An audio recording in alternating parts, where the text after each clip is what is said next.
তাহলে উনি যদি আমাকে, উনি এক নম্বর কথা হচ্ছে উনি আমাকে শোকজ করতে পারে না। আমাকে যদিও শোকজ আমি শুনেছি, কিন্তু এখন অব্দি আমার কাছে কোনো লেটার আসেনি। যদিও আসে, আমি ওনাকে উত্তর দেব না। তাতে আমার কি হয় হবে, আমি উত্তর দেব রাজ্য সভাপতিকে, আমি উত্তর দেব অভিষেক বন্দ্যোপাধ্যায়কে। কারণ কুচবিহারে বিজয় সম্মেলনী হচ্ছে, কুচবিহারের তৃণমূলের নেতৃত্বরা কোথায়? রবীন্দ্রনাথ ঘোষ কোথায়? পার্থপ্রতিম কোথায়? বিনয় কৃষ্ণ কোথায়? এরকম একজাক নেতৃত্ব কোথায়? তাতে আমাদের সাধারণ কর্মীদের ক্ষতি হচ্ছে। আর ওই মঞ্চে দেখবেন যে এই পুরনো মানুষগুলোকে রীতিমতো গালাগালি করা হচ্ছে। তাদের শোকজটা কে করবে? তাদের শোকজটা কে করবে? রীতিমতো যা ইচ্ছা তাই ভাষায় বলা হচ্ছে এই পুরনো নেতৃত্বদের। সামনে ভোট, আপনারা একটা ছবি দেখেছিলেন 2024 সালে, যে একত্রিত ভাবে লড়ে কিন্তু আমাদের এই সিটটা জেতা হয়েছে। সেই ছবিটা কোথায় গেল? এখন কোনো মঞ্চে দেখতে পারেন আপনারা বলুন? তাহলে উনি জেলা সভাপতি ওনার কি উচিত না ওনাদের সবাইকে নিয়ে বসা?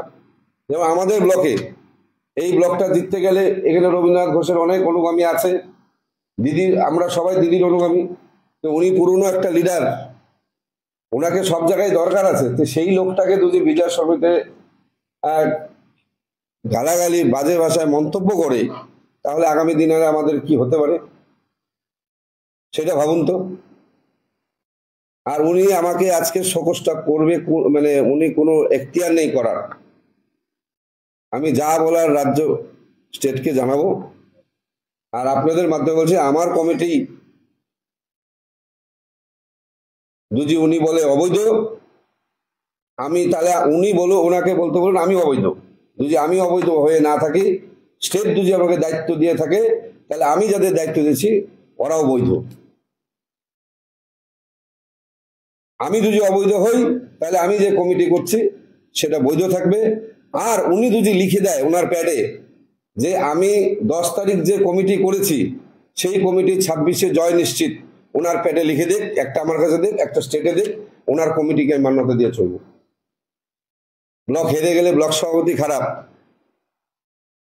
আর ব্লকে কিছু হবে ব্লক সভাপতিকে বাদ দিয়ে, এটা ঠিক নয়, এটা দলের সিস্টেম নয়। ওনাকে আগে ক্লাস করতে বলুন, উনি আগে দলের শিক্ষাটা নিন, দল কিভাবে চলে। উনি জানে না হয়তো দলের সিস্টেম। আর ওনার অভ্যাস আছে, 2020 সালে উনি যখন যুব সভাপতি ছিল, এই ব্লকেই ডাবল যুব সভাপতি হয়েছিল।